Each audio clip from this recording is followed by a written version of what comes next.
যে বিয়েকে ঘিরে পুরো দেশের মিডিয়া উৎসবে মেতেছিল, কয়েক ঘন্টার মধ্যেই সেই একই বিয়ে দেশের সবচেয়ে বড় রাজনৈতিক কেলেঙ্কারি শিরোনাম হবে, তখনও কেউ কল্পনাও করেনি।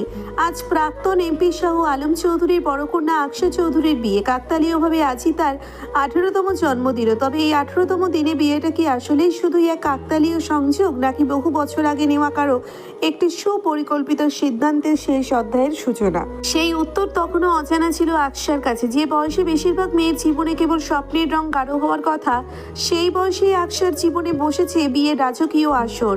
তার বর দেশের শীর্ষ ব্যবসায়ী সাখাওয়াত হোসেনের একমাত্র উত্তরসূরি সাদমান হোসেন। চৌধুরী প্যালেসের সদর দরজার সামনে মিডিয়ার উপচে পড়া ভিড়।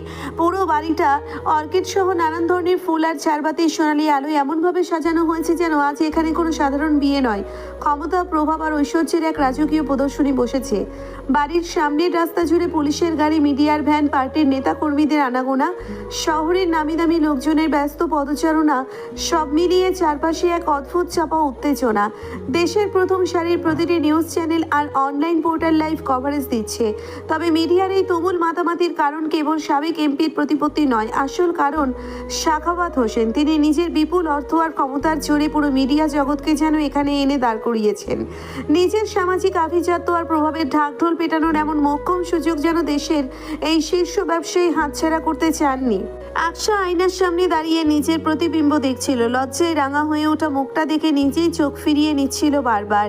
নিখুঁত মায়াবী এক রূপ, হালকা গহনার ছিমছাম সাজের সাথে তার ঘন কালো চুলগুলো খোপা করা, আর মাথায় ঝোলানো লাল বেনারসির ওড়না, পায়ে লাল টকটকে বেনারসি, কপালে ঝোলানো হীরের টিকলি আর স্নিগ্ধ সাজে তাকে কোনো ডিজনি প্রিন্সেসের চেয়ে কম লাগছে না।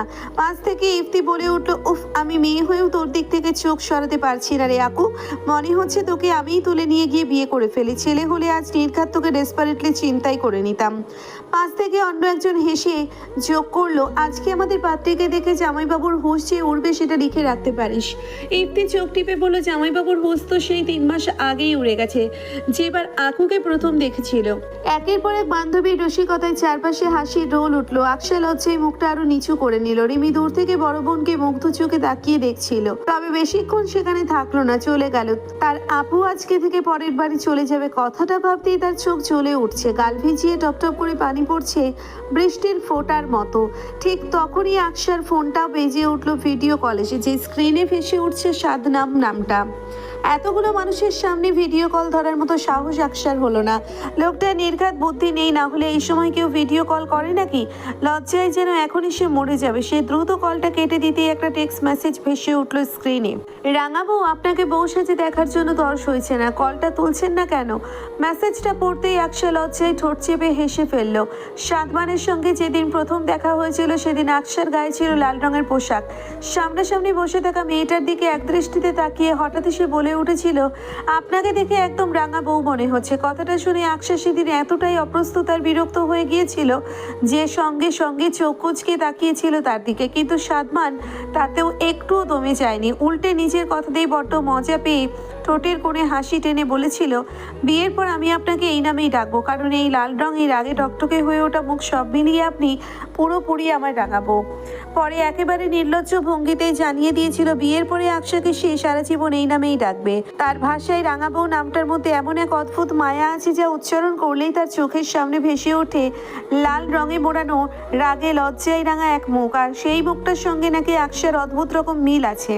আকশা ঠোঁট কামড়ে দ্রুত আঙ্গুল চালিয়ে টাইপ করলো, বিয়েটা এখনো হয়নি মিস্টার, সো রাঙাবোর্ড একটা বিয়ের পরের জন্য জমিয়ে রাখুন। এর মাঝেই হঠাৎ বাইরে শোরগোল উঠলো, বর এসেছে। মুহূর্তের মধ্যে ঘরের সব বান্ধবীরা হই হই করে ঘর ছেড়ে বাইরের লনের দিকে ছুটে গেল। আকশা ঘরের ভেতর একলা হয়ে পড়লো। কৌতূহল সামলাতে না পেরে সে ধীর পায়ে বারান্দায় গিয়ে দাঁড়ালো। নিচ লনের দিকে একটু উকি দিল। গাড়ি থেকে নামছে সাদমান, পরনে শেরওয়ানি, তবে হাতটা ফোনের স্ক্রিনে ব্যস্ত, কিছু একটা টাইপ করছে সে। আর ঠিক সেই মুহূর্তেই আকশার হাতের ফোনটা টুটু শব্দে কেঁপে উঠলো। নতুন মেসেজ। মনে হচ্ছে আমাকে বিয়ে না করার ধান্দায় আছেন, থাকলেও লাভ নেই। দুনিয়া যে প্রান্তেই থাকে খুঁজে বের করে ঠিকই বিয়ে করে নেব। You have no choice because I am your only destiny. Aksha ঠোঁট চেপে হাসলো। এই পুরুষটার প্রতিটি কথাই এক অদ্ভুত সম্মোহন আছে যা তাকে মুগ্ধ করে। অথচ শুরুর গল্পটা এমন ছিল না। 3 মাস আগে তার বাবা শাহ আলম চৌধুরী তাকে ডেকে খুব গম্ভীর গলায় বলেছিলেন, তোমার জন্য বিয়ে ঠিক করেছি, আশা করি আমার অমতে যাবে না, গেলেও আমি শুনবো না, ব্যাস এতটুকুই। কথা কথাটা বলেই তিনি যেন নিজের দায়িত্ব শেষ করে ফেলেছিলেন। আকশাকে কিছু বলার, এমনকি অবাক হওয়ার সুযোগটুকুও দেননি। সেদিন বাবার উপর মনে তীব্র ক্ষোভ নিয়ে আকশা সাদমানের সাথে দেখা করতে গিয়েছিল। উদ্দেশ্য ছিল তার সাথে চরম দুর্ব্যবহার করা, তপ্ত বাক্যবান শোনানো, যাতে ছেলেটা নিজে বিয়ে ভেঙে পালিয়ে যায়। কিন্তু আকশার সমস্ত রুক্ষ আচরণ আর তপ্ত বাক্যবান হজম করেও সাদমান শুধু অদ্ভুত এক টুকরো মুচকি হেসেছিল। সাদমানের সেই অস্বাভাবিক ধৈর্য, ব্যক্তিত্ব আর তার চোখের ভাষা খুব অদ্ভুতভাবে আকশার ভেতরের প্রতিরোধগুলো একে একে ভেঙে দিয়েছিল। অমর থেকে ধীরে ধীরে তৈরি হয়েছিল এক সুন্দর বন্ধুত্ব, তারপর হয়তো তার চেয়েও গভীর কিছু। কিন্তু সেটা কি তা তার জানা নেই। হয়তো নতুন এই মানুষটাকে ঘিরে জন্ম নেওয়া অচেনা অনুভূতি বোঝার মতো সময়ই সে পায়নি। পুরনো কথা ভেবে আকশা যখন আপন মনে হাসছিল, ঠিক তখনই তার রুমের দরজার লকটা হালকা শব্দে খুলে গেল। আকশা ভাবল সকলে হয়তো বর দেখে আবার রুমে ফিরে এসেছে, কিন্তু পেছনে ঘুরতেই তার পুরো শরীর হিম হয়ে গেল। তার সামনে দাঁড়িয়ে আছে চারজন সুঠাম দেহের নারী। তাদের চওড়া কাঁধ আর পেশিবহুল শাড়ির দেখে বোঝা যাচ্ছে তারা সাধারণ কেউ নয়। নিয়মিত জিম করা লেডি বাউন্সার, তাদের পেছনে কালো কাপড়ে মুখ ঢাকা দুজন সুঠাম পুরুষ। আকশা ভয়ে পিছিয়ে গেল। আপনারা কারা? এখানে কি চান? তাদের মধ্যে একজন গম্ভীর গলায় বলে উঠল, ভাই আপনারে নিতে পাঠাইছে। আকশা অবাক গলায় বলল, কে ভাই? কোন ভাই? আমাকে কেন নিতে পাঠাবে সে? পাশের হ্যাবলা মার্কা লোকটা তখন নিজের মাথাটা হালকা চুলকে কিছুটা লাজুক মুখে বলল, আমাদের ফুলের মতো চরিত্রবান ভাই এমপি ওয়াসিম শাহিদ। রাতের ঘুটঘুটে অন্ধকারে দাঁড়িয়ে আছে তিনটে কুচকুচে কালো এসইভি গাড়ি। প্রথম গাড়িটার ঠিক সামনে উইন্ডো শিল্ডের উপর উঠছে লাল সবুজের জাতীয় পতাকা। কোটি মানুষের আবেগ, রক্ত আর সবুজের ত্যাগ জড়ানো এক চিরন্তন ইতিহাস, যা এই মুহূর্তে এক চরম অপরাধীর গাড়ির শোভা বাড়াচ্ছে। মনিটের ওপর বড় বড় রূপলি অক্ষরে খোদাই করা এমপি ওয়াসিম শাহিদ। মাঝখানের কালো গাড়িটার বডিতে হেলান দিয়ে দাঁড়িয়ে আছে এক বলিষ্ঠ দীর্ঘকায় পুরুষ, পরনে ধবধবে সাদা পাঞ্জাবি। সংসদ অধিবেশনের দীর্ঘ ক্লান্তিকর সময় পেরিয়ে সরাসরি এই নির্জন পোড়াবাড়িতে এসে দাঁড়িয়েছে বলেই হয়তো তার কপালে ক্লান্তির সূক্ষ্ম ভাঁজ ফুটে উঠেছে। কিন্তু ফোনের স্ক্রিনের দিকে তাকিয়ে ঠোঁটের কোণে এক পিশাচি বাঁকা হাসি জানিয়ে দিচ্ছে এই ক্লান্তি তার ভেতরের হিংস্র তাড়নাকে এক বিন্দুও কমাতে পারেনি। তার হাতে ধরা ফোনের স্ক্রিনে চলছে একটা সিক্রেট লাইভ ফিড। পাশে ছায়ার মতো দাঁড়িয়ে আছে কয়েকজন বিশ্বস্ত অনুচর। বডিগার্ড গিব্বাত নামের এক লোমশ সন্ডা মার্কা লোক একটু এগিয়ে এসে নিচু স্বরে বলল, ভাই হালাই অমন একটা কাম ঘটাইয়া এইখানে লুকাইয়া ফুর্তি করতেছিল। কত বড় জানোয়ার চিন্তা করছেন? বসের কোনো সাড়া না পেয়ে গিব্বাত একটু স্ক্রিনের ভিডিওটার দিকে উকি দিল। মুখ কুচকে ফিসফিসিয়ে বলল, আপনার সাদা দাড়ির পাউডার হালাই বইরা হইলে কি হইব? বহুত শিয়ান আছে। ঠিকই আসল নিউজটা হাইট কইরা দিছে মাইয়ার বিয়া দিয়া। ভাই আপনি কি সত্যিই মানে বেইমানের মাইয়া তো বাপের মতোই হবে, তারে বিয়া করা মানে বিশাল ঝামেলা। এরপরে কিন্তু এই ঝামেলার চক্কর থেকে বাইর হতে পারবেন না ভাই। গাড়ির বডিতে মাথা হেলিয়ে চোখ জোড়া বন্ধ করলো ওয়াসিম শাহেদ। সাথে সাথেই তার স্মৃতির বন্ধ দুয়ারে যেন হুড়মুড় করে হানা দিল অতীতে দেখা এক তেজি তরুণীর অবয়ব। একটা স্কুলের সামনে দাঁড়িয়ে থাকা এক তেজি মেয়ে অন্যায়ের বিরুদ্ধে চিৎকার করে বলছিল, ওনাকে মারছেন কেন? উনি মরে যাবে তো, ছাড়ুন ওনাকে। মেয়েটা যখন এইভাবে তীব্র প্রতিবাদ জানাচ্ছিল, তখন তার বান্ধবী তাকে টেনে হিঁচড়ে নিয়ে যাচ্ছিল, আর তার সেই রণচণ্ডীর রূপ দেখে ওয়াসিমের হাত ওখানেই থেমে গিয়েছিল। ওয়াসিম অপলক চোখে শুধু তাকিয়েই ছিল সেই চোখের দিকে। চোখ জোড়া বন্ধ রেখে সে একটা দীর্ঘশ্বাস ফেললো। তারপর চোখ না খুলে চিবিয়ে চিবিয়ে বলল, প্যাচাল বাদ দিয়ে কাঁচিয়ে তাড়াতাড়ি হাত চালা। আগেই বালের ঝামেলাটার কাঁধ থেকে ঝাইরা ফেলাইয়া এরপর সারা জীবনের জন্য ওই বড় ঝামেলাটা নিজের কাঁধে তুইলা নিতে যাওয়া লাগবে। পাউডার হালা আমার শ্বশুর হইব ভাবতেই গা কেমন ঘ্যান ঘ্যান করতেছে। ঠিক এখনই পাশে রাখা ফোনটা ভাইব্রেট করে উঠলো। রিসিভ করতেই উপাস থেকে তার অন্য এক সাকরের টাইগার এর উত্তেজিত আওয়াজ ভেসে এলো, ভাই কাম হইয়া গেছে, তবে আপনার বেইমান শত্রুর মাইয়া বহুত ডেঞ্জারাস ভাই। ওয়াসিম বাঁকা হাসলো। শিকার যদি একটু তেজি না হয় তাহলে শিকারের মজা কোথায়? জাস্ট মেক শিওর নারী বাউন্সার ছেড়ে যেন কোনো পুরুষকে টাচ করার সাহস না পারে। একটু থেমে সে আবার গম্ভীর স্বরে বলল, আমি কুমিল্লার ঢুকতে ঠিক 1 ঘন্টা সময় নেব। তার পাশে পুরো কুমিল্লায় নিউজ ছড়িয়ে দিয়ে শাহ আলম চৌধুরীর মুখে ছুনকালি দিয়ে তার বড় মেয়ে বিয়ের আসর থেকে প্রেমিকের জন্য পালিয়ে গেছে। ঠিক 1 ঘন্টা পরে এই ব্রেকিং নিউজ যেন সবার ওয়ালে ওয়ালে ঘুরে শত্রু ওয়াসিমের জন্য আলমিয়ার মাইয়া পালাইয়াছে। ফোনটা কেটে দিয়ে ওয়াসিম একটা বিভৎস পিশাচি হাসি দিল। মুহূর্তেই চোখে ভেসে উঠল শাহ আলম চৌধুরীর লজ্জায় মাথা নত করে রাখার দৃশ্যটা। তারপর সাথে সাথে আর একটা নম্বরে ডায়াল করলো। পাশ থেকে ভীত জড়সড় গলার এক পুলিশ কনস্টেবলের আওয়াজ ভেসে এলো, হ্যালো আসসালামু আলাইকুম এমপি সাহেব, এই রাতে আপনার ফোন? ওয়াসিম শান্ত কণ্ঠে জিজ্ঞেস করলো। ওয়ালাইকুম আসসালাম। আসামি কই? উপাস থেকে আমতা আমতা করে বলা হলো, পালিয়ে গেছে স্যার। সারা দেশে খবরটা ছড়িয়ে পড়েছে, আমরা যথেষ্ট চেষ্টা করেছি, ওসি সাহেব নিজে এটা ইনভেস্টিগেশন করেছে। ওয়াসিম এক বিদ্রুপের হাসি হেসে বলল, আচ্ছা খোঁজো, তবে অত দূরে খোঁজা লাগবো না, তোকে বালের রসিদে গিয়া পাঁচাটা শেষ হইলে নিজের চামড়াটাও যেন একটু বাঁচাইয়া রাখে, কারণ ওয়াসিম শাহিদ হিসাব নিকাশ বড় কড়া কইরা করে। এক সেকেন্ড থেমে বলল, সেই ভিকটিম মেয়ের বাপ যদি এখনো থানার বাইরে থাকে তাকে গিয়ে বলুন এমপি ওয়াসিম শাহিদ তাকে বাড়ি চলে যাইতে বলছে। এমপি ওয়াসিম শাহিদ এই মর্মান্তিক ঘটনায় একজন সংসদ সদস্য হিসেবে গভীরভাবে শোকাহত। এমপির তরফ থেকে ওনার বাড়িতে কয়েক ঘন্টা পরেই ছোট একটা সান্ত্বনার গিফট পৌঁছাইয়া যাইব। কনস্টেবল কিছুক্ষণ চুপ থেকে ভয়ে ঢোক গিলে বলল, জি স্যার। ফোনটা পকেটে পুরে ওয়াসিম সামনে থাকা একটা পরিত্যক্ত অর্ধেক পোড়া ভাঙা বাড়ির ভেতর পা দিল। ভেতরের পরিবেশটা বিভৎস, স্যাঁতসেঁতে মেঝেতে ছড়িয়ে ছিটিয়ে পড়ে আছে মদের বোতল, সিগারেটের প্যাকেট আর নোংরা তাসের বান্ডিল। কোনায় একটা সাউন্ড বক্স রাখা, চারপাশের দেওয়ালে সস্তা অশ্লীল নারীদের ছবি সাঁটানো। ঘরের ঠিক এক কোনায় হাত পা মুখ শক্ত করে বেঁধে ফেলে রাখা হয়েছে সাইমন নামের এক পুরুষকে, যার সামনে রাখা একটা ফোনে নিউজ চলছে 15 বছর বয়সী এক কিশোরীকে ধর্ষণ করে নির্মমভাবে হত্যা করা মূল আসামি সীমান্ত দিয়ে পালিয়ে গেছে। ওয়াসিম এক মুহূর্তের জন্য চোখ বন্ধ করে নিল, যেন দৃশ্যপটে কোনো অতীতের নির্মম ঘটনা চোখে ভেসে উঠল। তারপর রক্তলাল চোখ দুটো খুলে নিজেকে সামলে নিয়ে নিচু হয়ে মেঝে থেকে একটা সিগারেটের প্যাকেট তুলে নিল। একটা সিগারেট দুই ঠোঁটের মাঝখানে চেপে ধরে লাইটার দিয়ে আগুন ধরিয়ে এক লম্বা টান দিয়ে ধোঁয়া ছাড়লো। ধোঁয়া ছেড়ে নিচের বুট জুতো দিয়ে কোনায় রাখা সাউন্ড বক্সের বাটনটা পুশ করতেই তীব্র শব্দে বেজে উঠলো একটি গান। বাবার ডাকে পাগল লোকে কোনো কথাই শোনে না, বাবা সবাইরে পাগল বানাইছে। ওয়াসিম ঠোঁট বাঁকালো, তারপর মাথা ঝাঁকিয়ে গানের বিকৃত তালের সাথে ঠোঁট মেলাতে শুরু করলো। দুহাত শূন্যে তুলে হালকা একটু কোমর দুলিয়ে নাচের ভঙ্গিতে বাবা একটান গাছে খাওয়াইয়া দিনে তারা দেখাইয়া কায়রা নিল বাবা আশিক প্রাণ। গানটা গাইতে গাইতে সে মাটিতে পড়ে থাকা ভয়ার্ত লোকটার সামনে গিয়ে বসলো। মুখের ওপর সিগারেটের ধোঁয়া ছেড়ে দিয়ে বাঁকা গলায় বলল, কি রে তুই না বর্ডার পার কইরা প্রতিবেশীদের বাড়িতে বেড়াইতে গেলি? ওয়াসিম হঠাৎ কণ্ঠস্বর গম্ভীর করে বলল, একা একা পার্টি করলি? এইটা কেমন কথা ভাই? আমাদের ডাকলে কি আমরা আসতাম না? সবাই মিলে জামাইয়া একটা পার্টি হইতো, তবে জায়গাটা জম্পেস বাছা। এই দেশে এমন রাজকীয় আস্তানা আছে তা তো আমারও জানাই ছিল না। মুখ বাঁধা থাকা সত্ত্বেও লোকটা ভয়ে কাঁপতে কাঁপতে ঘেমে একাকার হয়ে গেছে। ভয়ে তার প্যান্ট ভিজে যাওয়ার দশা। ওয়াসিম চোখের পলকে সাইমন নামের লোকটার মুখের বাঁধনটা একটানে খুলে দিল। বাঁধন খুলতে সাইমন টুকরে কেঁদে উঠল, স্যার স্যার আমার ভুল হয়ে গেছে, আমি কিছু করি নাই স্যার, নেশার করে ওসব কইরা ফেলাইছি স্যার। ওয়াসিম নিজের পাঞ্জাবির হাতাটা কোনোই পর্যন্ত গোটাতে গোটাতে বলল, আমিও এখন নেশার করে আছি রে ভাই, যেমন তেমন নেশা না, একদম মেয়াদ উত্তীর্ণ গাছের নেশা। ওয়াসিম চোখের ইশারা করতেই পেছনের অন্ধকার থেকে গিব্বাতা টাইগার এসে সাইমনের হাত পায়ের বাঁধন আলগা করে দিতেই সে ধপাস করে এসে ওয়াসিম শাহিদের পায়ের উপর আছড়ে পড়ল। ওয়াসিম আলগোছে পাটা সরিয়ে নিল, চরম ঘৃণায় মুখটা কুঁচকে গেল তার। ঠান্ডা চোখে অবলোকন করলো একটা জানোয়ারও মৃত্যুর মুখে এসে আরেক দানবের সামনে কি অসহায়ভাবে জীবন ভিক্ষা চায়।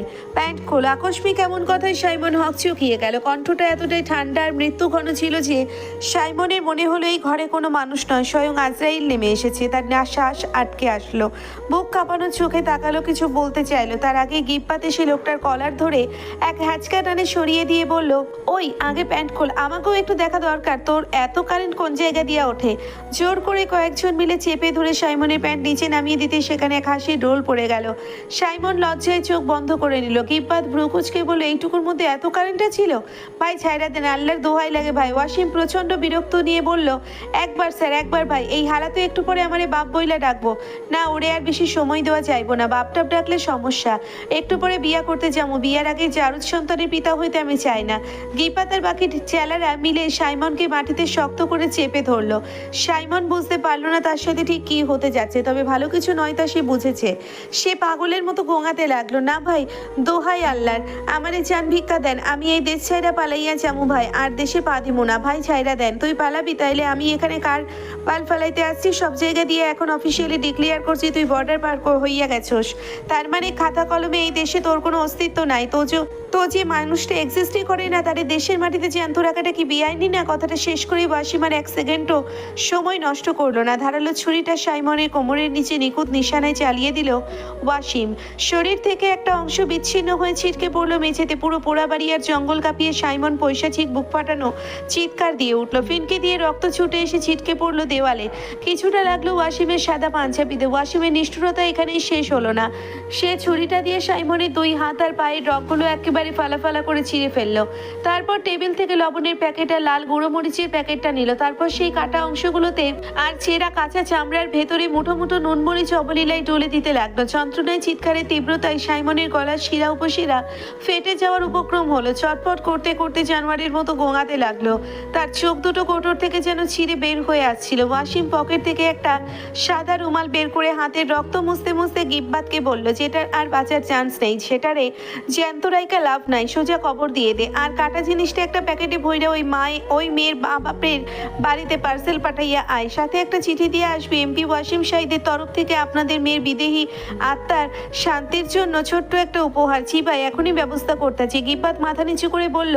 ওয়াসিম এবার নিচের হাত ঘড়ির দিকে তাকালো। রাত তখন 12:30। ঘড়ির কাটার দিকে তাকাতেই তার মুখে সেই খুনে পিশাচি ভাবটা এক নিমেষে কর্পূরের মতো উবে গেল।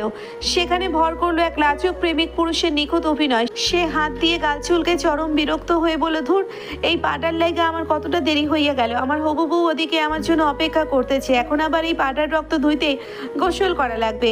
সে বাড়ির বাইরে গাড়ির দিকে পা বাড়ালো। হাতের ফোনে চলতে থাকা লাইভ ফিডের দিকে তাকিয়ে ঠোঁট কামড়ে ফিসফিসিয়ে বলল, রাজনীতি মানেই তো কূটনীতি, আর কূটবিদ্যার শেষ চাল হলো শত্রুর সবচেয়ে মূল্যবান জিনিসটা নিজের দখলে নিয়ে নেওয়া। Get ready my little prey, আজ তোমাকে দিয়েই তোমার বাবার জীবনের সবচেয়ে বড় অপমানটা লিখবো আমি। তারপর বাঁকা হাসি দিয়ে বলল, বউ আমি আসতাছি, তোমার ফুলের মতো পবিত্র আর চরিত্রবান স্বামী আসতাছে। ইস, কি যে লজ্জা করতাছি আমার। আজকে আমার বিয়া, কবে যে এত বড় হইয়া গেলাম, নিজেকে কেমন বড় বড় লাগতাছে রে। পাশে দাঁড়িয়ে থাকা গিব্বাত মুখ টিপে হেসে বলল, ভাই আপনি বোধহয় ভুইলা যাইতেছেন, আপনি হলেন 30 বছরের এক আস্ত বুড়া বেডা।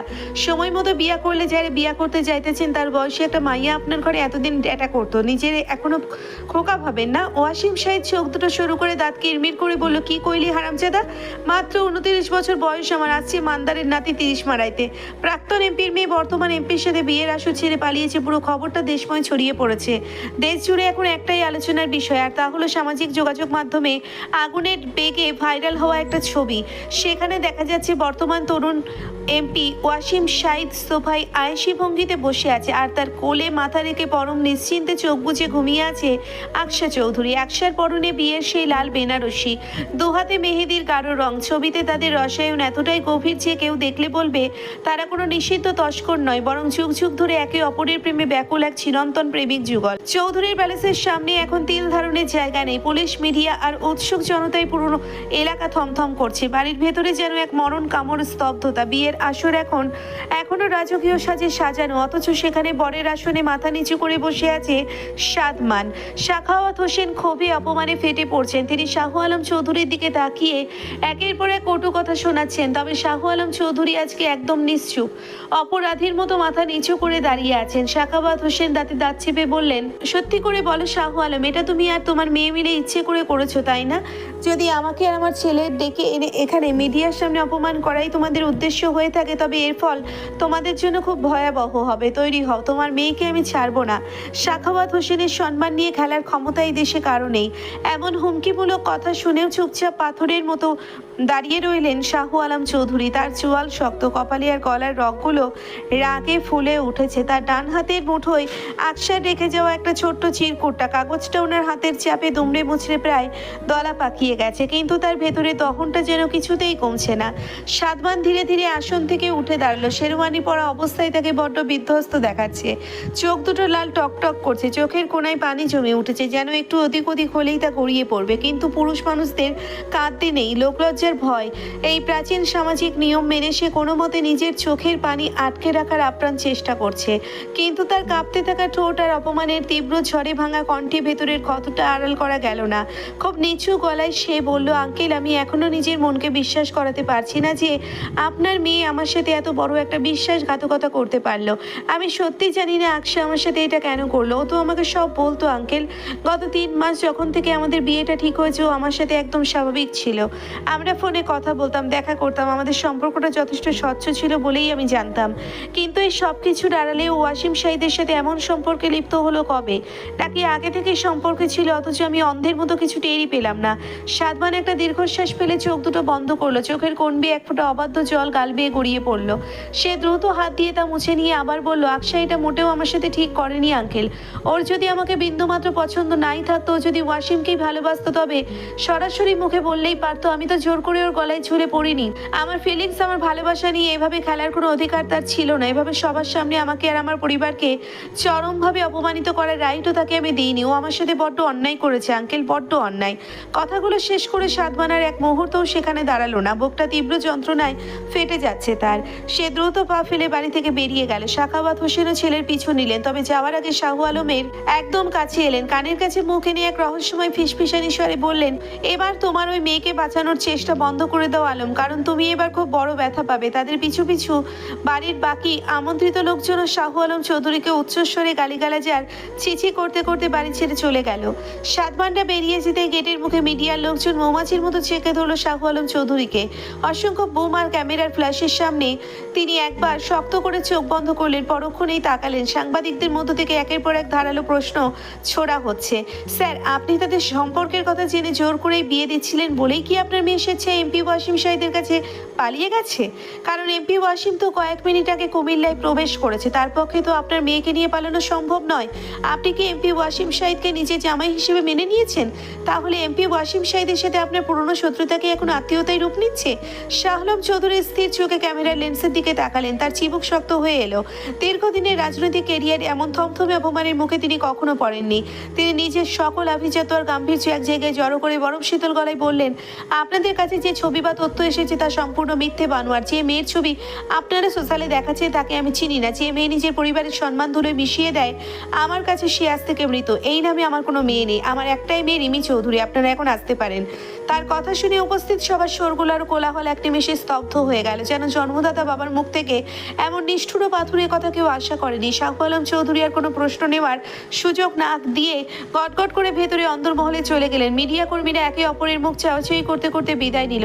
ড্রয়িং রুমের এক কোণে দাঁড়িয়েছিল ফরিদা চৌধুরী। স্বামীর মুখে নিজের কলিজার টুকরো কন্যাকে মৃত ঘোষণা করতে শুনে তিনি আর নিজেকে সামলাতে পারলেন না। পাশে থাকা ছোট মেয়ে রিমিকে জড়িয়ে ধরে তিনি ফুপিয়ে কেঁদে উঠলেন। তোর বাবার মাথা খারাপ হয়ে গেছে রে রিমি, তাই ওসব ভুলভাল বকছে। খুব রাগ করেছে তো, রাগটা একটু কমলে দেখে সব ঠিক হয়ে যাবে। আমার আকশা ফিরে এলে সব ঠিক হয়ে যাবে। কোথায় আছে আমার মেয়েটা? কেমন আছে ও? ওরা আমার মেয়ের কোনো ক্ষতি করবে না তো? রিমি নিজের চোখের পানি মুছতে মুছতে মায়ের কাজ জড়িয়ে ধরে বলল, আম্মু, আপুকে তো আমাদের এখনই খোঁজা উচিত, তাই না? তা না করে আপু লোকজনের সামনে এসব কি উল্টোপাল্টা কথা বলছে। হঠাৎ ফরিদা চৌধুরীর কণ্ঠ বড্ড অদ্ভুত আর ভারী শোনালো। তিনি ফিসফিস করে বললেন, যা না বললেও বদলানো যাবে না। এই আধুনিক বাড়ির ড্রয়িং রুম, চারপাশটা একদম নিস্তব্ধ। ঘরের ঠিক মাঝখানে একটা চেয়ারে হাত পা আর মুখ শক্ত করে স্কচ টেপে বাঁধা অবস্থায় বসে আছে আকশা। মুখ বাঁধা থাকায় সে একটা শব্দ উচ্চারণ করতে পারছে না। কেবল নাসিকার অন্ত্র দিয়ে তীব্র গোঙানির মতো শব্দ করে প্রাণপণে শরীর মুছড়ে নিজেকে ছাড়ানোর চেষ্টা করছে। তার পরনে এখনো বিয়ের সেই লাল বেনারসি শাড়ি, কিন্তু সেটা এখনো ধুলোবালি আর ধস্তাধস্তিতে জবথবু অবিন্যস্ত। মাথার হিরে বসানো টিকলিটা একদিকে বাঁকা হয়ে ঝুলে আছে, চুলগুলো এলোমেলো হয়ে গেছে। আর তার ঠিক সামনেই একটা লেদার সোফায় রাজকীয় ভঙ্গিতে পায়ের উপর পা তুলে বসে আছে এমপি ওয়াসিম সাহেদ।